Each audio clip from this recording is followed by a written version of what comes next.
Բարև ձեզ հարգելի ընկերներ, բարև ձեզ պարոն Դանելյան, շնորհակալություն, որ մեզ մոտ հյուրընկալվեցիք, այնքան շատ է հարցերը, որ մեկ շաբաթ է ուզում էի, որ ձեր հետ անպայման այս հանդիպումը տեղի ունենար, ձեր կարծիքը շատ կարևոր է իմ համար, որտեղ դուք բավականին ակտիվ գործունեություն եք ծավալում եւ բավականին շատ մեծ, ասենց ասած, ձեր վրա եք վերցնում այն բոլոր հարվածները, որ իշխանական կողմից գնում է։ Նախ ձեր մեր վերջին հանդիպումից եթերից հետո շատ բաներ ա տեղի ունեցել, մանավանդ կապված եկեղեցու հետ։ Ինչու պետք է մեր հասարակությունը չխառնի կաթողիկոս անձը եւ եկեղեցի։ Ասենք տեսեք, Նիկոլ Փաշինյանը իր իշխանական բոլոր լրատվականներով, այդ խոսացողներով, պատգամավորներով փորձում է մարդկանց մեջ տանել այն թեզը, որ տեսեք, մեր կռիվը նորոգումն է եկեղեցու, այսինքն այն քահանաները, որոնք չոր կարգ են խանգարել կամ չոր կարգում են սուրբ չեն, բան չեն, հանենք իրանց աշխատանքից։ Իսկ մենք, ես եւ դուք հասկանում ենք, որ սա զուտ կաթողիկոսի անձի հետ կապված չի, սա մեր հայկական ինքնության եւ մեր արմատների հետ է կապված, որ իրանք ուզում են այն արժեքը, որ կրում է իր մեջ եկեղեցին, այն գործը, որ արել է մեր դարեր շարունակ ինքնությունը պահելու եւ հայ մնալու համար, իրանք ուզում են ոչնչացնել, ուղղակի ոտնահարել։ Խնդրեմ ասեք, ինչն ենք մենք սխալ բացատրում մեր ժողովրդին, որ իրանք չեն ընկալում, որ սա եկեղեցու պայքար է, սա ինքնության հայի պայքար է, թե ընկալել են ուղղակի դուրս չեն գալիս։ Նախ ուզում շնորհակալություն հայտնել հրավերի համար, ուրախ եմ, որ ձեր տաղավարում եմ, ձեր այս չգիտեմ ինչքան ժամանակ ա որ այս տաղավարում եք, բայց ամենայն դեպս ես նոր եմ հյուրընկալում այս տաղ, ուրիշ ֆորմատով եմ եղել ձեր մոտ հարցազրույցի եւ հաջողություն եմ մաղթում, կարեւոր աշխատանք եք կատարում։ Աստված թող ձեր գործերին հաջողություն տա։ Ինչ վերաբերում է ձեր հարցին, մի պիտի երկար պատասխանեմ, որովհետեւ նախ պիտի արմատները հասկանանք, թե այս պահանջները ու այս արշավը ումա ձեռնտու։ Հայ մարդուն, հայ ժողովրդին հաստատ ձեռնտու չի։ Օրակարգը թելադրվում է դրսից, բազմաթիվ մենք հայտարարություններ ենք լսել թշնամական պետությունների տարբեր պաշտոնյաների կողմից, որոնք մեկին մեկ նույն խոսույթն ու նույն տրամաբանությունն են հաղորդել մեզ եւ չի անցել մի երկար ժամանակ, այսինքն ժամեր հետո նույն հայտարարություններով հանդես է եկել իշխանությունը։ Սա պատահականություն չի։ Ինչ վերաբերվում է հարցի իրավական մասին, բազմաթիվ անգամներ ասել ենք ձեր տաղավարում էլ նորից էլի կրկնեմ, որ սա սահմանադրության խախտում է, սահմանադրության 17-րդ կետը շատ պարզ ասում է, որ եկեղեցին անջատ է պետությունից։ Սա դարերով եկած կարգ է, եթե այն ժամանակ մենք պետականություն չենք ունեցել եւ դե յուրե ինչ որ բաներով ամրագրված չի եղել, դարեր շարունակ եւ բոլոր են պետություններում տիրապետության տակ ենք եղել, քիչ թե շատ այս ամեն ինչը հասկացել են, բայց չի հասկացել Նիկոլ Փաշինյանն ու իր թիմը, այսինքն շատ լավ էլ ինձ թվում հասկացել է, բայց միտումնավոր կերպով սահմանադրությունը խախտվում է։ Ինչ է ասում սահմանադրությունը։ Սահմանադրությունը ասում է, որ պետությունը չպետք է խառնվի եկեղեցու ներքին գործերին, եկեղեցին ունի իր իրավասությունները եւ օրենքները, որ շարժվում է այդ օրենքով, այդ կարգով եւ որևէ մի պետականացիան դրա իրավունքը չունի եւ դա քրեորեն պատժելի արարք է։ Եթե մինչ այս Նիկոլ Փաշինյանը հանդես էր գալիս որպես սովորական իբր հավատացյալ, ես նաև ուզում եմ ձեզ հիշեցնել, որ ամիսներ առաջ նույն ազգային ժողովում ես այն ժամանակ դեռ պատարակների չէին մասնակցում, ես իրենց ուղիղ ասել եմ, որ ձեր նպատակը կաթողիկոսին հեռացնելն է եւ եկեղեցին աղանդ դարձնելն է։ Նոր աղանդ, որը կոչվի Նիկոլի աղանդ։ Եվ այդ առումով նաև նրանք պատարակների չէին գնում եւ այլ եւ այլը։ Հետո ասացի, որ եթե հանկարծ ինքը չհաջողի, ինքը հաստատ հանդես է գալու որպես հավատավոր, հավատացյալ մարդ եւ գնալու է եւ աղոթքներ է կարդալու եկեղեցում եւ բոլորը այդ թվում աթեիստներ, բոլոր են մարդիկ, որոնք որ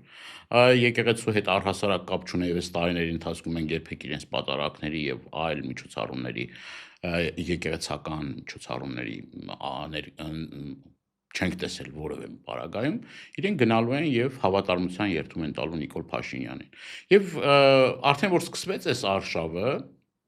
շատ պարզ էր, որ սա արդեն ձախողված ծրագիր է եւ Նիկոլ Փաշինյանը արդեն հանդես եկավ եւ իր ստորագրությունը դրեց մի թղթի տակ,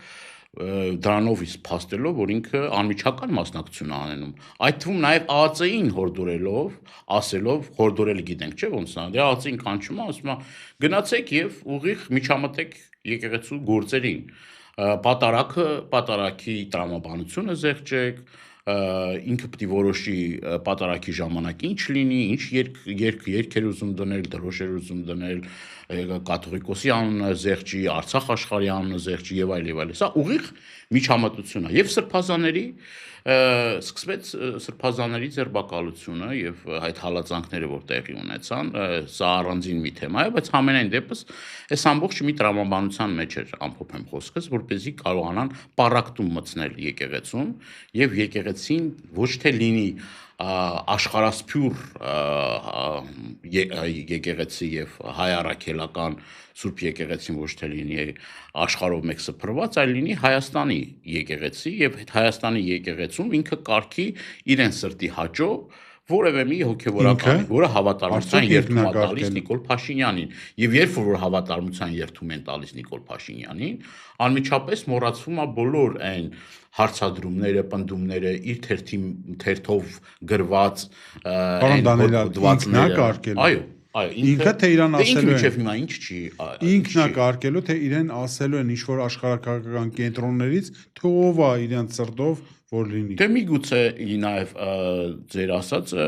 իրավունք ունի գոյության, բայց համենայն դեպս ինչ էլ որ լինի, թե իր կամքով, թե այլոց կամքով, դա ոչ մի կերպ չի բխում հայ ժողովրդի շահերից։ Եվ սա կատաստրոֆիկ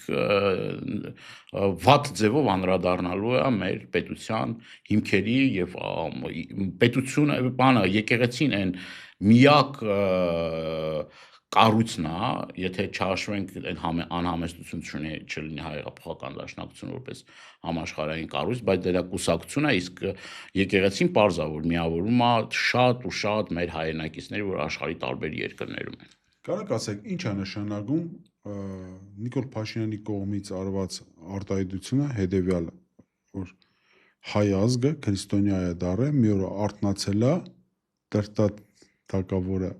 մտածել է, որ մենք պետք է քրիստոնյա լինենք, ու մենք դառել ենք քրիստոնյա։ Ինչքանով վտանգավոր հայտարարություն է սա։ Իր հայտարարությունները առհասարակ գրեթե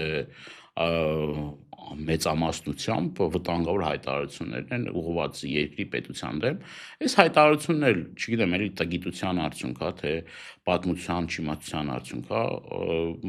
այս մասի շատ է խոսվել, շատ կարճ էլ ուզում անդրադառնամ, որ մեր եկեղեցին, առաքելական եկեղեցին, այսինքն առաքյալների միջոցով է մեր քրիստոնեությունը տարածվել Հայաստանի Հանրապետությունում, Հայաստանում այն ժամանակ ճիշտ է Հայաստանի Հանրապետություն, հայոց աշխարհում տարածվել է, հայոց աշխարհում, եւ այս առումով ինքը մի բարդույթով է տարապում, իրենց մոտ sense մի բառ կար, չէ, աննախադեպ, իրենք անդադ ուզում են այդ աննախադեպության բանով, որ իրենք պետք է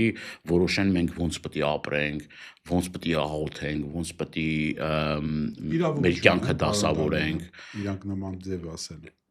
Եթե դու պարզ հասարակ քաղաքացի ես, դու կարող ես որոշակի դատողություններ ունենալ, բայց շատ զգույշ պետք է լինեն այդ դատողությունները։ Չէ, տեսեք, իրանք իշխող ուժ են, կներեք։ Իշխող ուժ են, այսօր փաստացի ուզենք չուզենք, իրանք են։ Այսօր իշխանությունը Հայաստանի Հանրապետությունում։ Դա իրավունք է տալիս, որպեսզի սահմանադրությունը։ Իրավունքը տալիս է ժողովուրդը։ Տեսեք, օրինակ այն ժամանակ, որ ես եւ դուք հանդիպեցինք մի քանի անգամ դաժե եկեղեցու բակում, այդ բային ես ուղղակի վերջին անգամ ես ակնկալում եմ, որ մինիմում 500,000 մարդ ելներ դե կաներ։ Դե շատ վտանգավոր օրեր դա։ Շատ մենք հələ շոկի մեջ ենք, չենք հասկացել ինչն է կանխվել։ Բայց ամեն դեպքում տեղ պետք է չլները դեղ հասարակ թեկուզ նաև շարքային քպական է հասկացողը, որ հասկանում է, որ այսի կարմիր գիզն ասում, ինքը պետք է կար կաները դեղ եկեղեցու կողքին։ Հիմա ինձ բացատրեք, այս մարդը անում է այնքան ինչքան իրանց թույլ են տալիս։ Ինչու է ստացվում իր մոտ, որ մարդիկ դուրս չգա, ինչու է ստացվում այդ ամենը, ես չեմ հասկանում։ Նախ Հայաստանում վախի մթնոլորտ է ստեղծվել, շատ մարդիկ վախենում են աշխատանքը կորցնելուց, վախենում են, որ եթե բիզնեսով են զբաղվում, իրենց կիդենտիֆիկացնեն եւ հարկայինը կգնա իրենց բիզնեսները եւ ես շատ գործարանների հետ եմ խոսել եւ հարցեր կա, որ նաեւ իրենց եմ ուղղել էլի իրենց նաև պասիվության հետ կապված, բայց շատերին էլ գիտեմ, որոնք որ այս ընթացքում կամք եւ վճռականություն են դրսեւորել եւ այդ մարդկանց հետևից, այսպես ասած, գնում են տարբեր կառույցներ, տարբեր, այսպես ասած, կազմակերպություններ, պետական եւ այդ մարդկանց կյանքը հեշտ չի դառնում, բայց ամենևին դա չի նշանակում, որ մարդիկ պետք է խուսափեն իրենց կարծիք արտահայտելուց եւ սա մի կետ է, որ ես համաձայն եմ ձեզ հետ, պետք է լիներ կես միլիոն էլ լներ, պետք է ավելի շատ էլ լներ, եթե ինձ եք հարցնում, իհարկե պետք է 100,000-ավոր մարդիկ լինեին, բայց չկա, ես ոչ թե ուզում եմ մեղադրել մեր ժողովրդին, միգուցե նաև մեր սխալն է, իմ սխալն է, քաղաքական գործիչների սխալն է, որ չենք կարողանում այդ վախի մթնոլորտը հանել մարդկանց մեջից, չենք կարողանում ավելի համոզիչ լինել կամ չենք կարողանում ավելի շատ բացատրել եւ հասկացնել մեր հայրենակիցներին։ Ես դա համարում եմ մեր բաստողումն ու մեր սխալը։ Այն որ պետք է լինեին 100,000-ավոր մարդիկ, ես համաձայն եմ ձեզ հետ։ Բայք էլ մեր սրբությունները ուզում է պղծի, բայ ինչ պետք է անենք։ Որտեղ չի պղծում արդեն։ Գերեզմանի վրա կանած քաղաքապետը, Գերեզմանի մեր կաթողիկոսների Գերեզմանի վրա դուրը կոտրում է։ Այդ մարդկանց կներեկան համեստության համար ես եմ իդենտիֆիկացրել, ես եմ գիտեմ, ես դրա համար էլ ես եմ հաղորդումներ կացրել հանցագործության մասին, իդեպ վերջերս նաև հարցում էր ուղարկել լրատվամիջոցի Երկիր AM-ը հարցում էր ուղարկել, թե ինչ եղավ հանցագործության մասին հաղորդումը, որ ներկայացրել է Գառնիկ Դանելյանը, ասում եմ մենք զբաղվել ենք, բայց հանցագործներին չեն կարողանում գտնել։ Այնինչ այնքան ակնհայտ էր, որ ակնհայտ որն է, մենք գիտենք ովքեր են, իրանք հանրային դուրը ջարդում էին, այնտեղ հայհոյանքներ են տալիս, լրագրողներին հարվածում են եւ լրագրողներն էլ են հաղորդումներ կացրել հանցագործության մասին, որ բռնության են ենթարկվել, ամեն անպարկեշտ բառապաշարով հանդես էին գալիս, բարձրացել էր խոյակի վրա, սկզբից ասում էր օդս չի հերիքել, հետո ասում էր ինչ որ չեմ իմացել, բայց ակնհայտ ուղղորդում կար եւ այդ ամեն ինչը ծառայություն միգուցե դա ծառայություն են ուզում մատուցել Երևան, ասենք հաջորդ ընտրությունը ներգրավելու կամ իհարկե մարդիկ կան, որոնք ուզում են ցուցակում տեղ զբաղեցնեն, մարդիկ կա ուզում են, որ պաշտոնի բարձրացում ունենան, դե Աստվածը վախ մարդը կարա Աստծո դուրը կոդրի։ Այդ դուրը հավատացյալ մարդու համար համբուրելու տեղ է։ Բայց եմ ասում մարդիկ պիտի հասկանան, չէ՞, որ մարդ, որ եկել է Աստծո դուրը կոդրում է, այդ մարդը չի կարա հավատքից խոսի։ Իհարկե։ Ուղղակի հասարակ մտածելու բանը։ Լավ, ինձ կներեք, որ մի քիչ ասես բան եմ բացելու ձեր անձի հետ կապված։ Ես եկեղեցում շատ հաճախակ եմ մնում, երևի ձեզնից շատ չէ, բայց միշտ ձեզ այնտեղ տեսնում եմ մենակ։ Տեսնում եմ արտասահմանից եկած դելեգացիաների, որ բերում եք, տանում եք, ցույց եք տալիս, բացատրական աշխատանքներ եք տանում, թե ինչու, երբ եւ ինչու համար է պետք է ամեն ինչը կանխել։ Վերջինը ինչքան գիտեմ Շվեդիայից ժամանած ինչ որ խումբ էր, ես նստած էի, այնտեղ ուղղակի ձեզ տեսա, բարևեցինք իրար, բայց ասեք ինչքանով է դա օգուտ բերում մեզ։ Ես առհասարակ բոլոր իմ հյուրերին, գրեթե բոլոր անպայման տանում եմ մայրաթոր, որպեսզի ծանոթանան մեր պատմության հետ եւ հասկանան, թե օրինակ մենք որտեղից ենք եկել եւ որտեղ ենք գնում, հասկանան, որ այն պատմական ժառանգությունը, որ մենք ունենք, նույն Շվեդիա այցի ժամանակ, երբ որ իրենք ես իրենց խորհրդանում էի, ինձ ներկայացնում էին, որ տեսեք 38 թվին, եթե չեմ սխալվում, իրենց մոտ առաջին կին падգամավորն ա եղել, ես իրենց ասեցի, որ Հայաստանում շատ ավելի շուտ ա եղել, առաջին հանրապետության ժամանակ մենք կին падգամավոր ենք ունեցել,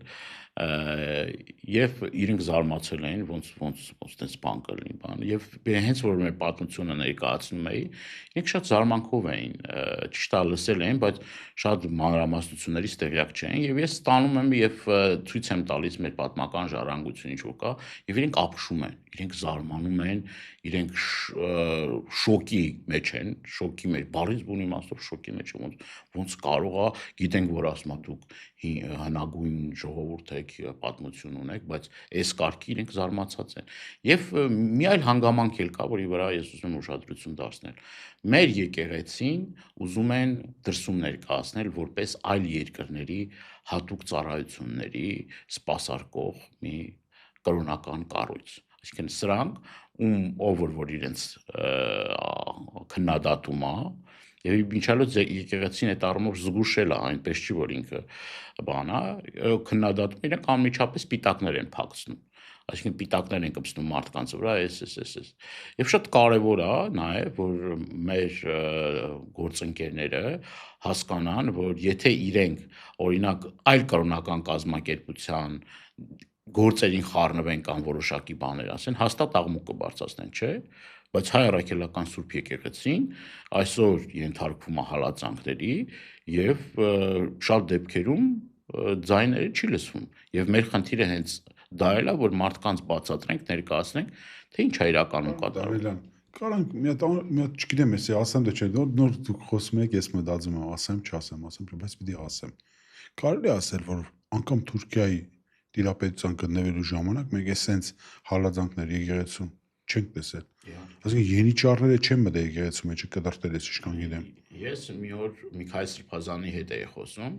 ինքը ասում էր որ թուրքական երկու օկուպացիա տեսել Գյումրիի 7 վերք եկեղեցին բայց երբեք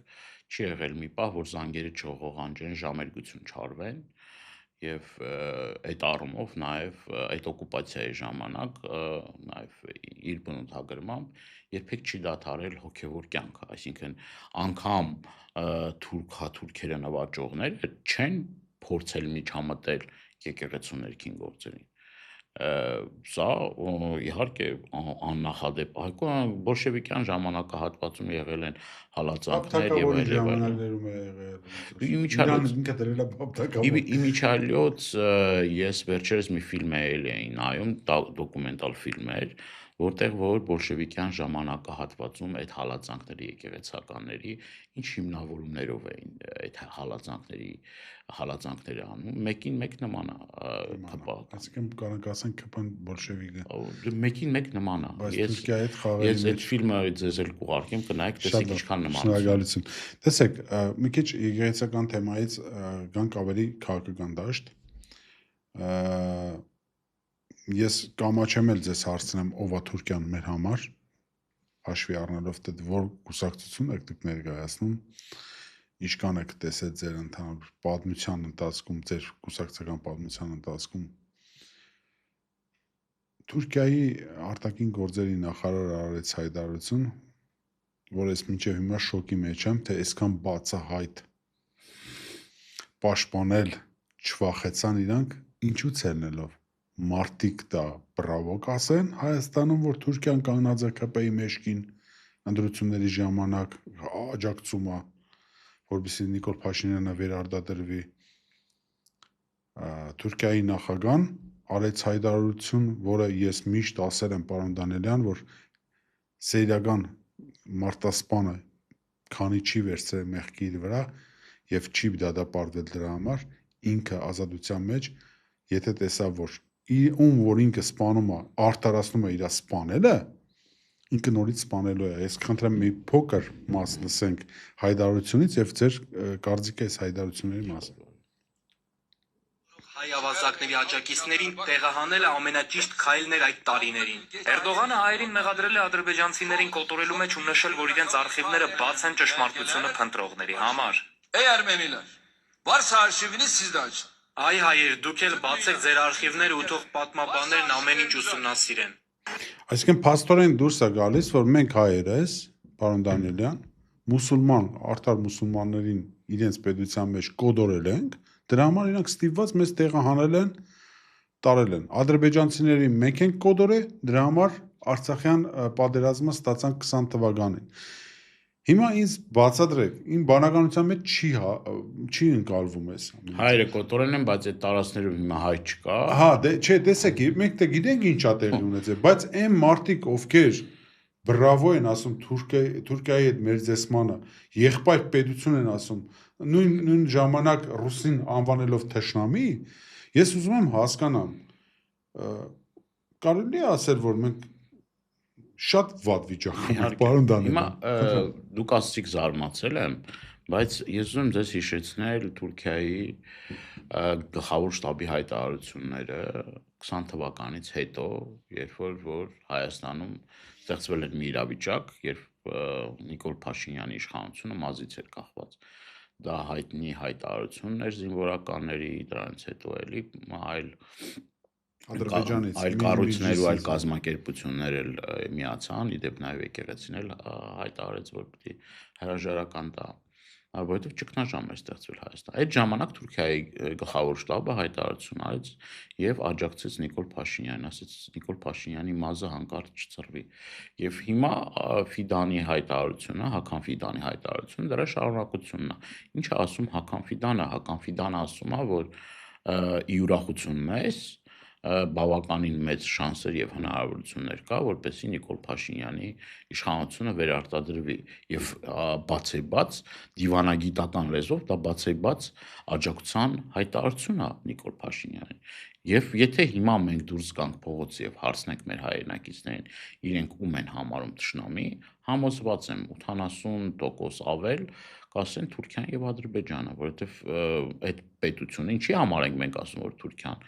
եւ Ադրբեջան թշնամական է տրամադրված, թշնամակ պետություն է, որովհետեւ նախ ցեղասպանությունը չեն ընդունել, չեն հասկացել իրենց մեղքի բաժինը եւ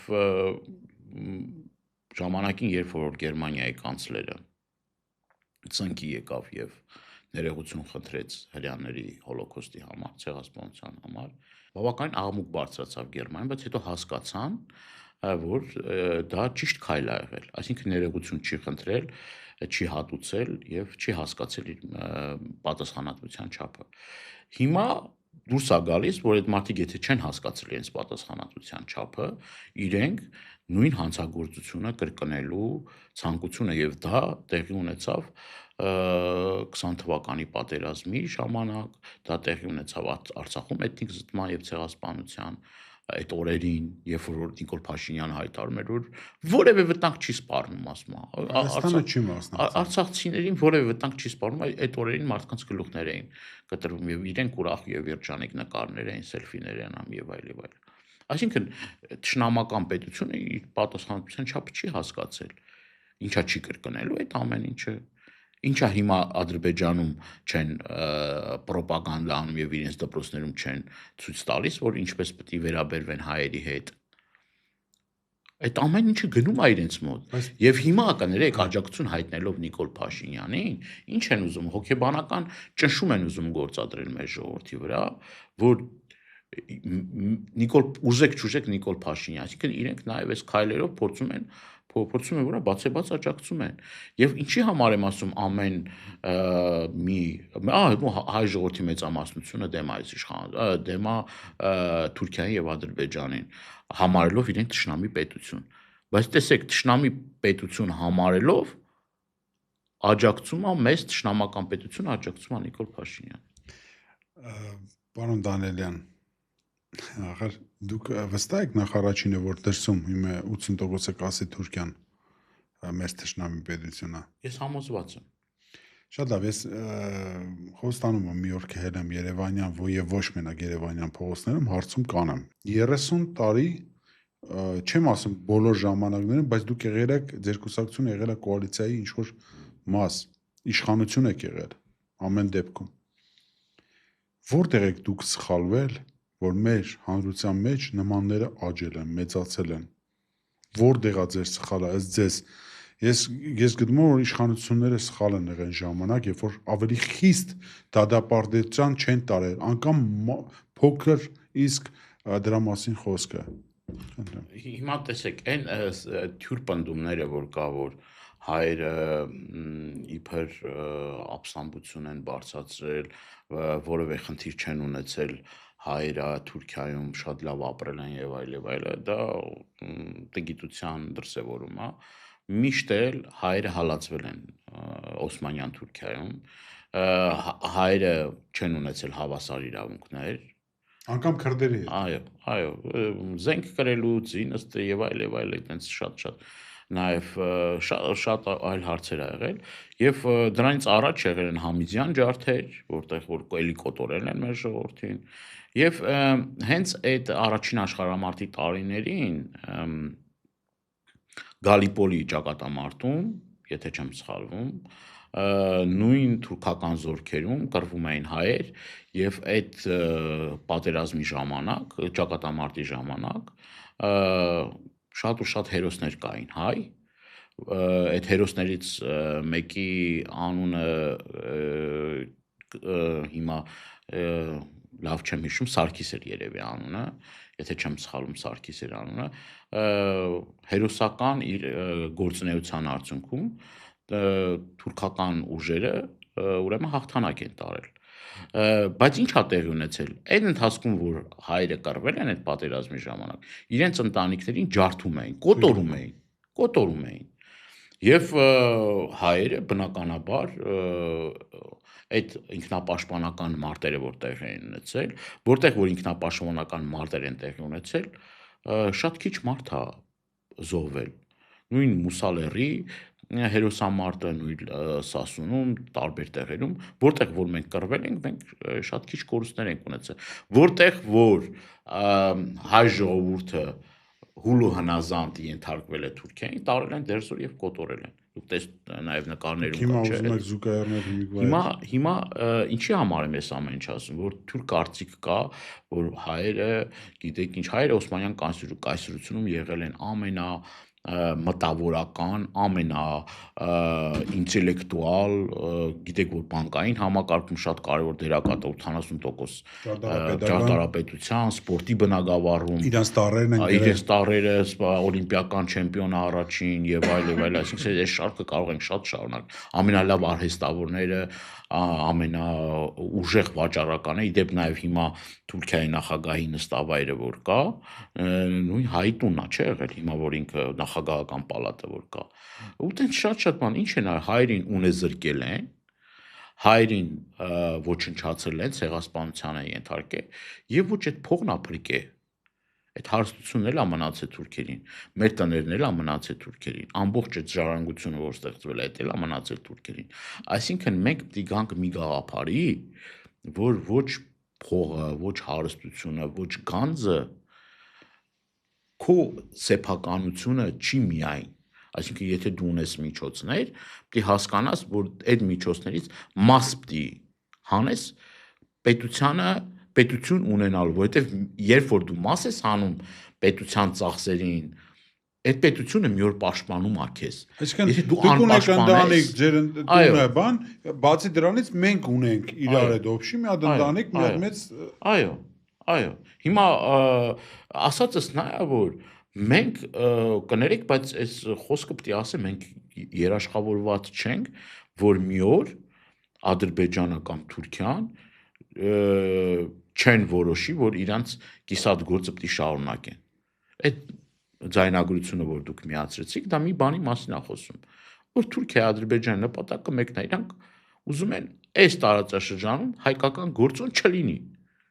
Իրանք միշտ էլ ուզեցել են։ Չլինի։ Իսկ այն մարդիկ, որ համեմատում են Թուրքիան եւ Ռուսաստանը, դա տգետներ են։ Ինչու են ծապարում այդ դեպքում, ծապարում Նիկոլ Փաշինյանի այդ թեզերը։ Ինչու են ծապարվում։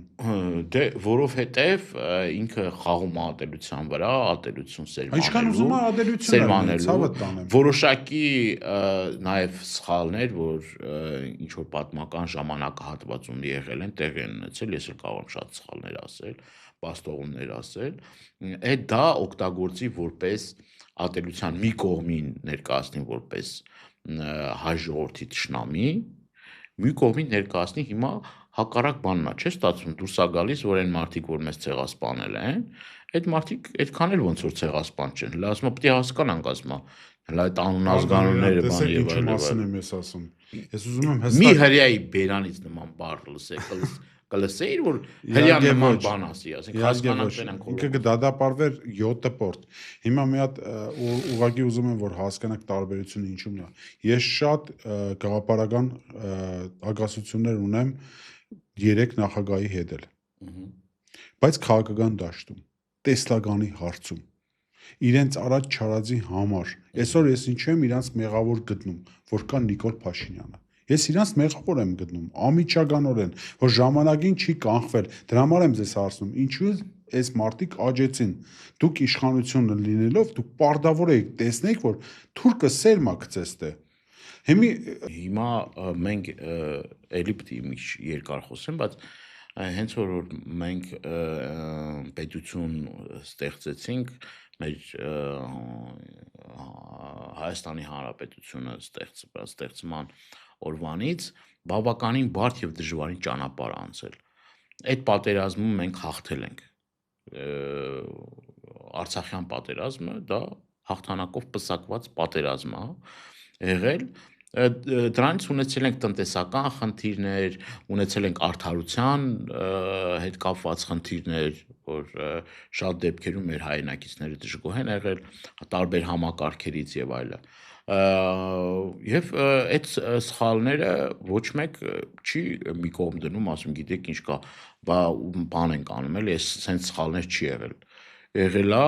սխալներ եղել է, բաստողումներ եղել է, տարբեր խնդիրներ եղել է, բայց համեմատության մեջ եթե դնենք Նիկոլ Փաշինյանից առաջվա իշխանությունը եւ իրենց հետովա իշխանությունը, դա անհամեմատելի, դա սար ու ձոր է։ Բայց ինչու չեն խոսում ղեկավարները իրանց սխալների մասին։ Ես օրինակ Ռոբերտ Քոչարյանը ինչու չկանավ մի օր ու չասեց այս ժողովուրդ դուք ճիշտ եք, ես սխալ եմ արել։ Տեսեք, ես այդ իր բաստողումների մասին ինքը արձանագրումներ արել է, այնպես չի որ չի արել, արել է եւ այդ առումով Ռոբերտ Քոչարյանն այն մարդն է, որ նաեւ իր սխալները հասկանալու շնորհք ունի եւ այնպես չի որ ինքը տենց այն գործիչն է որ չգիտեմ սիրում է որ իրեն գովեն ասեն Բաքու ժամանակահատվածում չգիտեմ այսինչ միայն լավ ասեն բան այն տպավորությունը որ փորձում են ստեղծել որ գիտեք ինչ չի կարա այլ կարծություն լինի բան եւ այլ ընդհանրապես իրականությանը չի համապատասխանում եւ մեր եւ ժողովների ժամանակ եւ հանդիպումների ժամանակ շատ բաց ու թափանցիկ շատ հարցերի շուրջ քննարկումներ եւ ինքը չէ ինքը ասել է հարաբերակային շատ է դրա մասին Ես խնդրում եմ ինձ հաղում ուղարկեք ես չեմ լսել ես չեմ լսել ուղարկեմ ու ես նաեւ կուղարկեմ ձեզ եւ դուք էլ ականատես կլինեք դրան հիմա խնդիրը հետեւյալն է լավ եկել ենք մի կետի ենք հասել որ եթե այս ձևով շարունակենք, մենք կորցնում ենք մեր պետությունն ու պետականությունն ամեն ինչ եւ այս առումով այս առաջկա մի քանի ամիսները մեր համար լինելու են բախտորոշ։ Հիմա որ անընդհատ մենք իրար մեջ այդ խնդիրները փորփրենք, ասենք այս մեկը լավն է, այս մեկը վատն է, մեկը նենց է, մեկը նենց է։ Մենք ներ ընդդիմադիր դաշտում, մենք ինչ-որ լավ բանի հասնելու ենք, լավ բանի չենք հասնելու։ Բայց մինչև մենք մի հատ լուստրացիա չանենք մենք մեզի, որտեղ է խնդիրը, որ օրինակ եմ ասում, X անձնավորությունը երբ ինչ-որ նախաձեռնություն անում, չկա անգամ Նիկոլ Փաշինյանի դեմ պայքարում մեծ համախմբում այդ մարդու շուրջ։ Ես նկատի չունեմ կոնկրետ ինչ-որ մեկին, մարդկանց մեծ քանակ Այդ դրանից է գալիս որ մարդիկ անարդարության այն ժամանակները որ եղել է իրանց կյանքում իրանք մինչև հիմա չեն ներել իրանց հետ պետքա դիալոգ անել իրանց հետ պետքա խոսել պետքա ասել որ ես ժողովուրդ ջան արել եմ, այո, այդ սխալ է։ Մարդ եմ, ինձ կներեք, կարաք ինձ չնդրեք, ինչ ուզում եք արեք։ Ես ընդունում եմ, որ դուք ճիշտ եք, արդար նստել ժողովրդի հետ խոսալ, բայց այսօր այն օրը չի ձեր ասածի պես, որ մենք նստենք իրար քննենք։ Այսօր մենք կունենանք այս։ Իմ ասածս ընդամենը դա ժողովրդի հետ, մարդկանց հետ դիալոգի մեջ նստել, խոսել, ուղղակի խոսել, արդար, առանց որևիցե ակնկալիք ունենալով այդ մարդկանցից, որովհետեւ մենք շարժվենք առաջ, սա էլ չի գնալու առաջ, ցավը տանը։ Հիմա ես մենք շատ արագ մոռանում ենք ինչ էր այդ թվերին ինչ էր տնտեսական ինչ վիճակ էր, անվտանգային ինչ վիճակ էր, ինչ մարտահրավերներ կար Հայաստանի Հանրապետության առջև եւ առհասարակ այդ տարիներով մարդկանց ոչ թոշակ էին տալի, ոչ աշխատավարձ էին տալիս, տնտեսությունը խայտարակ ծանր վիճակի մեջ, ես որպես տնտեսության մեջ մարդ, ես ձեզ ամենայն պատասխանատվությամբ ասում եմ, ղեկավարելով տարբեր ուրեմն խոշոր ընկերություններ եւ նաեւ ունենալով սեփական բիզնես, ես երբեք որևէ մի պարագայում ինձ ճանաչողները գիտեն, որևէ մեկի կողմից երբեք հովանավորչություն չեմ ունեցել։ Բիզնեսները իմ հիմնել եմ, բավականին հաջողված բիզնեսներ, ես այն ժամանակ մարդկանց չեմ էլ ճանաչել։ Իդեպ ունեցել եմ ընդդիմադիր հայացքներ։ Այդ ժամանակ էլ եմ ունեցել ընդդիմադիր հայացքներ, նաև իմ ձեռքի տակ եղած հնարավորությունները տրամադրել եմ տարբեր ընդդիմադիր գործիչների, տարածքներ եւ այլ, այսինքն այդ առումով բան չէ, բայց մի տպավորություն եղել են նաեւ հովանավորչության իհարկե դեպքեր, տարբեր պաշտոնյաներ իրենց չեն պահել այնպես ինչպես որ պետք է պահեին, բնականաբար դա եղել է եւ հենց դրան էլ դեմ եմ եղել ես, տարբեր պաշտոնյաներ իրենց վարքով, իրենց ապրելակերպով, իրենց, չգիտեմ, ոչ արդար մոտեցումներով, նաև մեր ժողովրդի մի մասին բնականաբար արդար դժգոհությանն են արժանացել։ Իհարկե եղել են նման բաներ։ Եվ չպետք է լիներ, եւ պետք է լինեին այնպիսի ամբասիր պաշտոնյաներ, որոնք որ պետք է կատարեին իրենց պարտքը եւ ասեին թե ծառայությունա մենք եկել ենք այդ ծառայությունը մատուցել պետական պաշտոնյան ով է պետական պաշտոնյան այն մարդա որ գնում է ժողովրդի տված հարկերի փողերի հաշվին իր գիշեր-ցերեկ աշխատի որ իր ոլորտը կայանա ճիշտ է հիմա ինչ է կատարվում հիմա բացի թողի վիճակ բացարձակ բոլոր ոլորտներում բացի թողի անպատասխանատու մոտեցում Մարդիկ, որոնք այդ գործից կիլոմետրերով հեռու են, մարդիկ, որ անկենսագիր են, մարդիկ, որ իրենց կյանքում քարը քարի վրա չեն դրել, քարը քարի վրա չեն դրել։ Պարոն Դանիելյան, դուք անհամեմատելի բաներ եք ուզում համեմատել, բայց միաժամանակ դուք ասում եք նայեք իշքան մեծ չարիք է, մեր մոտ քիչ է չարիքը։ Հիմա ես կառաջարկեմ, սա երոնյա չհամարեք իմ առաջարկս։ Ծրագիրը գրելուց, ուղղակի գրեք ինչ չեք անելու։ Ոչ թե գրեք ինչ եք անելու, այլ գրեք ինչ չեք անելու։ Այս մարդիկ ուզում են հասկանան հնից եկած ինչը չեք անի, որ իրանք լավ ապրեն։ Հասկացեք, իրանք ձեզ չեն ադում։ Ես մարդկանց շատ մեծ շերտերի հետ եմ շփվում։ Իրանք ասում են արտարություն ենք ուզում մենք։ Մի բան ասեմ ձեզ, էլի։ Ես 3 տարի ավել արդեն падգամավոր եմ։ Առաջին օրվանից չեմ եղել падգամավոր։ Падգամավոր եմ եւ ես տարբեր ոլորտային խմբերի հետ շփվում եմ։ Իմ հեռախոսահամարը Facebook-յան էջիս վրա դրած է։ Ինձ գրեթե ամեն օր մարդիկ են զանգում տարբեր հարցերով։ Հազարավոր դիմումներ իրենց հարցերի հետևից գնացել եմ։ Հազարավոր հարցեր, որոնք որ եթե չեմ կարողացել 100%-անոց լուծեմ, 50%-անոց եմ լուծել, 30%-անոց եմ լուծել։ Բայց չի կարող մեկը հայտնվի ու ասի, գիտեք ինչ, ես ինչ որ տարբեր ինձ ուզող խնդիրներով դիմել եմ եւ անպատասխան եմ մնացել։ Դուք անձեք։ Ես հիշում եք ոնց ձեզ դիմավորեցի։ Ասա դուք մարդ եք, որը շատ ակտիվ եք մասնակ։ Ես ձեր անձի մասին չեմ խոսում։ Չէ, հիմա ինչի համար եմ ես ամեն ինչ ասում։ Մենք տարբեր ոլորտային խմբերին ունենք առաջարկներ։ Հիմա առանձին ինչ որ մի հաղորդման ժամանակ միգուցե նաև տրամադրենք դրան, եթե պատիվ ունենամ հյուրընկալվելի ձեր մոտ, կարանք ներկայացնենք տարբեր առաջարկներ, տեսլականներ եւ նաև կարմիր գծեր, ձեր ասած, որ ինչ կարմիր գծեր կա, որ երբեք պիտի չանցնի։ Մենք եկել ենք այն ջրբաժանին ենք հասել, որ մենք ի վերջո պիտի սթափվենք, հասկանանք եւ այն մարդիկ, որոնք որ մտածում են, որ պաշտոնը դա սեփական գրպանները լցնելու տեղ է, իրենք գործ չունեն մեր իրականության մեջ գործ չունեն։ Հստակ բան հարց։ Եթե կներեք մարդը մտածում է, որ պետք է ձեռները կշտի եւ աշխատի 24 ժամ եւ նվիրումով աշխատի, ուրեմն պետք է ինքը լինի քաղաքականության մեջ եւ այդ մարդը պետք է ունենա հետագիծ։ Կոնկրետ հարց եմ տալիս, այս մի կոնկրետ հարցին ձեր խմբակցության լինի, դաշնակցության լինի, կարծիքը կամ ձեր անձնական կարծիքը ասեք։ Առողջապահության պարտադիր այդ ապահովագրման մասին ինչ կարծիք ունեք ընդհանրապես այդ առաջարկի Մի մասին։ քանի բառով կարող եմ ասել, ապահովագրություն ինքը լավ բան է, բայց տարբեր մեխանիզմներ ու մոտեցումներ կան, որոնք մեր համար անթույլատրելի են։ Օրինակ, որ մարդիկ կան, որ այդ աշխատավարձը իրենցից, որ պահվում է, օրինակ, աշխատավարձից գումար է պահվում, այդ մարդու համար բավական լուրջ գումար է եւ մարդը այսօր կներեք, բայց այդ որ ասում էր թոշակառուն 10,000 դրամը տամ ինչ անի, չէ՞։ Այսօր ես բազմաթիվ մարդկանց եմ հանդիպում, որոնց որ իրենց համար այդ 10,000 դրամը, 20,000 դրամը շատ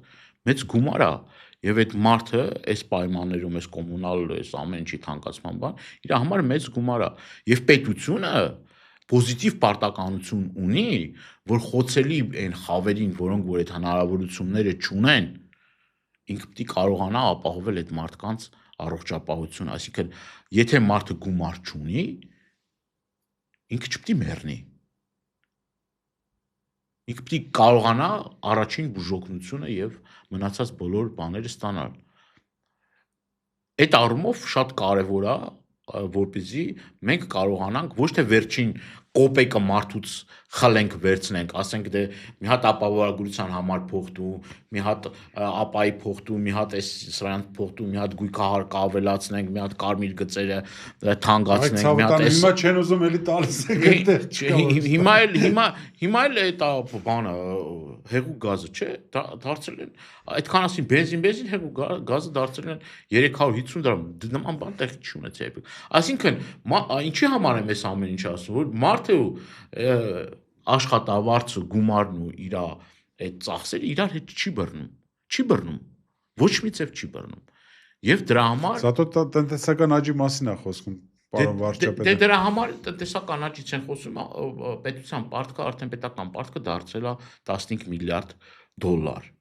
15 միլիարդ դոլար։ Դանիելան, մի հատ սենց հարց եմ սուր տալու, շատ սուր։ Մարդկանց 90%-ը այսօր դա է խոսում։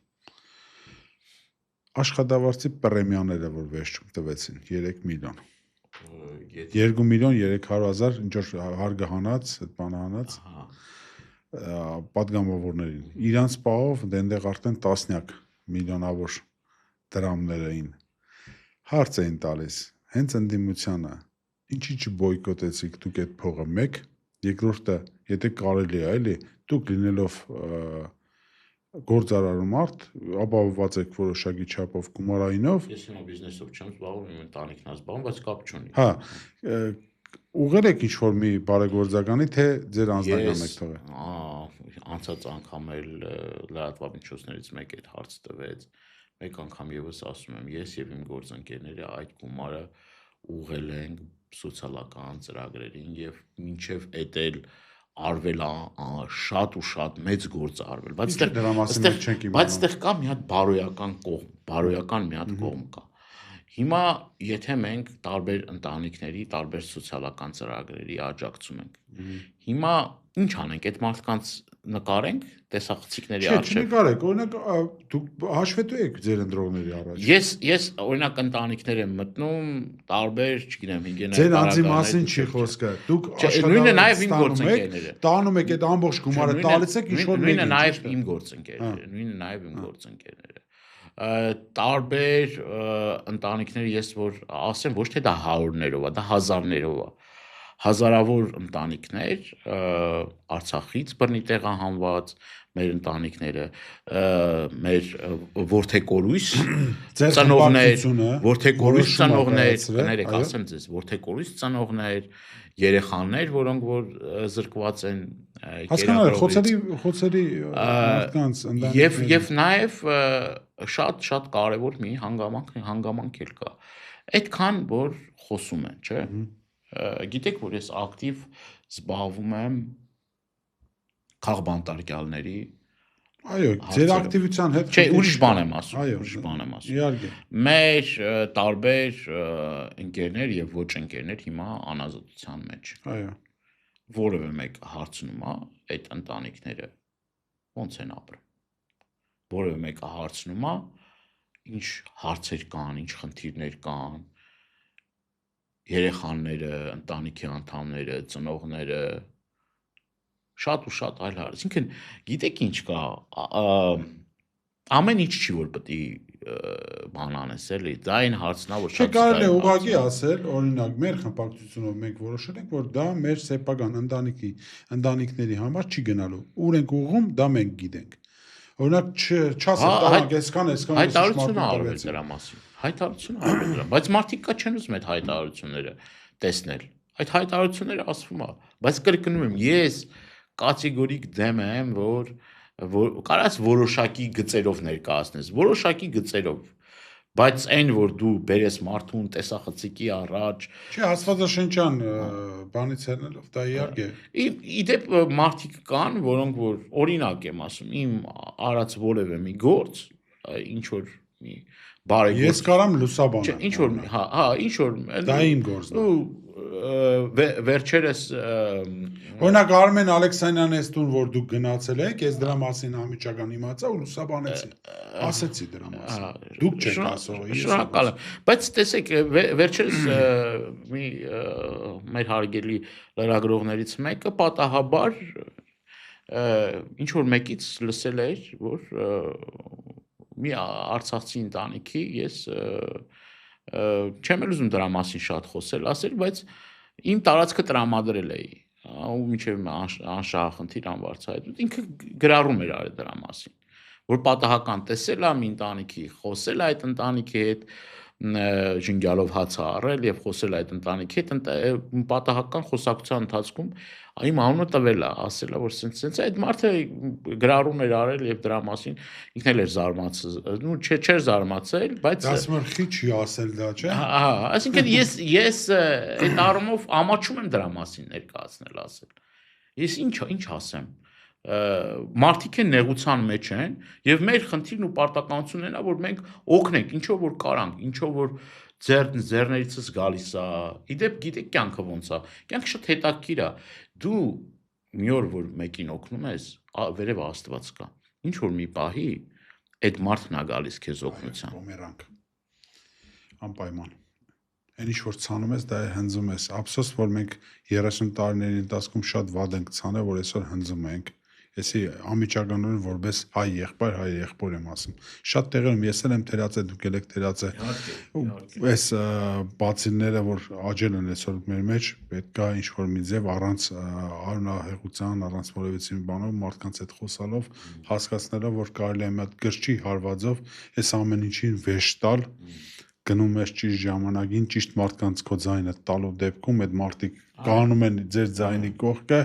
ապահովում են, որ ոչ մեկ չի գողանա եւ Նիկոլ Փաշինյանը կդառնա ընդամենը շատ վատ, շատ սև անցյալ մեր պատմության մեջ եւ ինչ որ չափով էլ մեզ խրատ տվող անցյալ։ Որովհետեւ մենք այդ